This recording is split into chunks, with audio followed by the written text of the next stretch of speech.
What's happening, guys? Welcome back to another Pokemon Ultra Sun and Moon Wi-Fi battle. Today I have one more OU match with this badass team I've been using. This is against Frankie, and this actually turned out to be a pretty good match here. So from looking at the team preview, the main thing I'm worried about is going to be Victini. If it's Choice Scarf, that thing can definitely do a number to my team. Other than that, I do notice that Magnet Pull with Magnezone is going to be pretty clutch. Anytime you see Scizor, it's really nice to have a Magnezone with Hidden Power Fire. Other than that, I also am able to trap in that Empoleon. And overall, this man's got some threats. I'm really worried about the Mega Latios. He's got a Tangrowth of his own, and honestly, a pretty solid matchup here. So let's go ahead and get into the battle. Alright, so I'm expecting him to want to lead off with that Empoleon just for Stealth Rock, so I was thinking maybe I'll be able to trap it with Magnet Pull right from the start. So I toss out my Magnezone as he ends up leading off with the Victini. I'm guessing he predicted that, so that's a nice play on his end. I can't really risk staying in here because Magnezone is too useful for this match, so I decided to bring in my Flash Fire Heatran, hoping he might go for the V-Create there, but he's going to make the nice play and just go for the Pivot instead. So that's going to give him a matchup here. He decides to bring in the Tapu Fini, and I don't really have much to do to this thing, so I'm actually going to end up switching right back into my Magnezone. My thought process was that I'm pretty bulky, I can take anything it wants to throw at me, and then I can kind of scare it out with a Volt Switch. So I'm going to get my Heatran the hell out of here, save that thing for Stealth Rock later. It is a useful switch into the Victini as well, so I go right back into the UFO here as he's going to end up going for the Nature's Madness. It is always going to do exactly half of your remaining HP, so it knocks me down to half, and at least now I'm able to get some solid damage here with a Choice Specs Volt Switch on whatever he wants to bring in. Turns out it is going to be Kenny from South Park looking ass Tangrowth, and it is not going to be able to do much, but it does allow me to go right back into my Heatran. So you boys just switching back and forth here, and the Steel types are, coming in pretty clutch here. So he is actually going to end up staying in here. He lets me hit him with a Lava Plume. It's not able to do too much just because of the fact that I don't have any offensive investment on this Heatran, so he's able to then fire off an Earthquake back at me, which I am luckily able to live, which is nice, but it does whittle me down to the point where this Heatran's not going to be all that useful anymore. So I am going to switch out here expecting another Earthquake. I decided to go into my Greninja, thinking I'd easily be able to take that, and then I can finish this thing off with a Gunk Shot, but he actually ends up double switching as well, and he's going to bring it back in the Tapu Fini, so I figure he's probably going to want to try to hit me with a Moonblast here, so if I can go for the Gunk Shot, Protein into Poison type, he's not going to be able to do much, and I should get a good chunk here from the Gunk Shot. So luckily I don't miss. I'm able to fire off a whole bunch of goo at this thing's face, and it does over half, and I actually end up getting the Poison, which is fantastic. So he does end up going for the Moonblast. Since I am proteined into Poison type, it's not very effective, and that's not going to do too much. So a Gunk Shot Physical Greninja is proven to be pretty damn useful here. So this is actually an interesting play for me. I'm expecting him to want to switch into the Empoleon on the predicted Gunk Shot, so he would resist that. So I decided to double into my Magnezone here, and the reason for that is because with the Magnet Pull ability, if the opponent is a Steel type, it's unable to switch out. And this is a perfect matchup for me because now I can just, zap the hell out of this thing. He is actually faster, so Happy Feet is able to throw some Stealth Rock up there, which does kind of suck. But for the most part, I'm able to pick up a free KO here with the Specs Thunderbolts. And one Magnet Pull down, so that's pretty nice. They don't have to worry about Empoleon. Thing's pretty damn especially defensive, and now it's dead. So he is going to end up going into this Latios here. I am expecting this thing to be Mega, and it's pretty damn scary. So I decided to switch into my Heatran, mostly just for Death Fodder at this point, as he is going to activate that Keystone. Go ahead and Mega Evolve here, and it shows me that he actually ends up having Earthquake, I believe, which is obviously going to destroy my Heatran. So Hot Tranny goes down, but that's honestly fine. I actually wasn't able to get my Stealth Rock up. That actually would have been pretty nice, but at least now I have a little bit of momentum in being able to bring in whatever I want.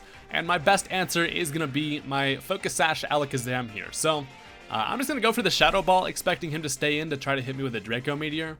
But he's actually going to end up switching out, and he decides to go into the Tapu Fini here, pretty much just for Death Fodder, so that way he'll have a Revenge Switch. So I go for the Shadow Ball. It's not quite able to take it out on the first one, as it gets some leftovers and then some poison damage. I'm able to then kill it with one more. I decided to click Shadow Ball again, just on the chance that I can maybe bluff a choice item here. He hasn't seen a Life Orb or anything, so I'm hoping that he doesn't know that I'm going to be Focus Sash. So down goes the Fini, and it's good to see that damn thing gone, because it's in every freaking OU battle. But Now he gets a free switch. He decides to go into the Victini, and here I make a little bit of a misplay. I was expecting him to just go for like a V-create or something. Turns out he actually ends up going for the U-turn, which was a pretty obvious play because that does knock me out. But I figured maybe I'd be able to stay in, live an attack, and then hit that thing with a Shadow Ball. But unfortunately for me, he's just able to then bring in this fat-ass tank growth. And my Shadow Ball is not able to do a whole lot to that thing. So I am going to end up saving my Alakazam. Maybe this thing will come in clutch later. But I'm just going to switch right into my Pinsir here. Not really sure what to expect from this thing, but I know that Pinsir is definitely going to be able to scare the shit out of this thing. So he actually ends up going for the Hidden Power Fire. Maybe he was expecting a switch into Pinsir. Either way, that was a pretty good play there. Luckily, though, I am able to live it because my Pinsir's an absolute fucking unit. And this now allows me to Mega Evolve, and he doesn't have anything that wants to switch into an Aerialate return. So that is going to be the end of that tank growth there. And Mega Pinsir is just continuing to take names. This thing will show out for you anytime you bring a Mega Pinsir. I'm telling you. So now he goes into Scizor. He's thinking, hey, it's a bug battle you want. It's a bug battle you're going to get. And I don't really want to get bullet punched. I know that I actually can't switch back into Stealth Rock, but at least I'll be able to save that thing for Death Fodder. So I decided to actually switch into my Alakazam. Now that I'm thinking about it, probably a bad play. I should have actually just stayed in with Pinsir because that thing was going to die anyway. But at least with a revenge switch in, I'm able to bring in my Magnezone, and it is Magnet Pull in time. This thing is unable to switch out, and all he can really do there is just hit me with a Bullet Punch, as now I can just click Hidden Power Fire, and this Magnezone is doing exactly what it's designed to do. So down goes Scizor. That thing could have been pretty scary if it was Swords Dance, but it's good to see that thing gone. And now he's able to bring back in this damn Latios. And I know that if he ends up, he's probably most likely going to go for the Earthquake, so I decided to switch into my Tangrowth here, kind of hoping that he doesn't click Draco Meteor. But even if he did, I believe I'd actually be able to take one of them, maybe even two after the special attack drop. It kind of depends, but the Earthquake does absolutely nothing, and I'm just in here eating some leftovers, just eating that shit up, as I'm a big old ball of nudes here. So I go for the Sleep Powder here. He actually ends up going for the Psychic. Shows me he didn't have Draco Meteor, or at least he thought that that Psychic was going to be able to take me out. But I am able to live that, and that allows me to fire off a nice little Sleep Powder on this thing.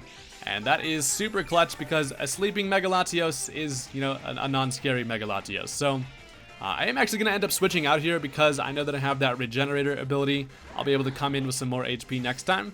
And while this thing's sleeping, I gotta take advantage of this opportunity and bring in my Greninja, as it does luckily stay asleep.